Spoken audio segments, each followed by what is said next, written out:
god. But I persisted because I'm like, I love these Hoyas. They are like giant mama plants. I'm never gonna chop them down. So I continued. And then I tried systemic pesticides on these root mealy mamas. So the hot water bath wasn't really working, hydrogen peroxide dip wasn't really working. So I restarted the whole thing in a new medium again, and I went, okay, let me try systemic pesticides, it should work. I did that. Root mealies were not around for like, I want to say 4 months, but they came back, they still came back. So even with systemic pesticides, the root mealies came back. And at that point, I'm like, okay, no, because by then I had 5 different plants now that had past root mealy problems. And I understand that in the wider scheme of things, that's just like not even 5% of my plants. But it really bothered me that they were so easy, they were so infectious.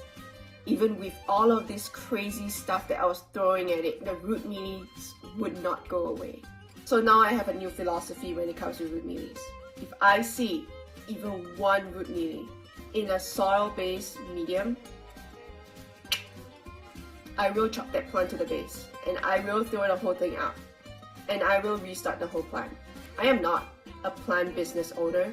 I don't need my plants to look amazing and keep churning out growth because I'm selling things to make a living. I am a home-based collector. This is a hobby. I can't wait for this plant to regrow itself.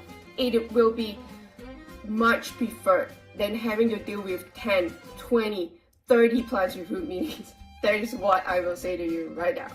I see one root mealy in the soil, goes the plant.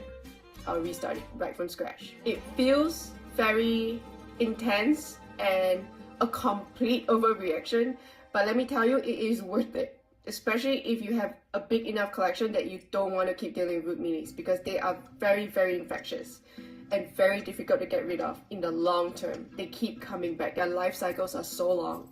Another thing I'll say, I have tried semi-hydro with leca, with pond, with tiny clay balls, and I've grown things in a soil medium, I've grown things in pure moss in chunky perlite. Here is what I've observed. Like personal anecdote, observational data from one grower. The root mealies seem to like leca the least.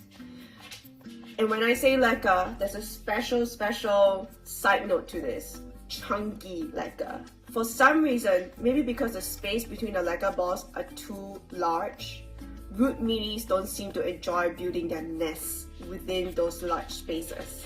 But smaller spaces like lechuza pond, where the pond pieces are a lot smaller and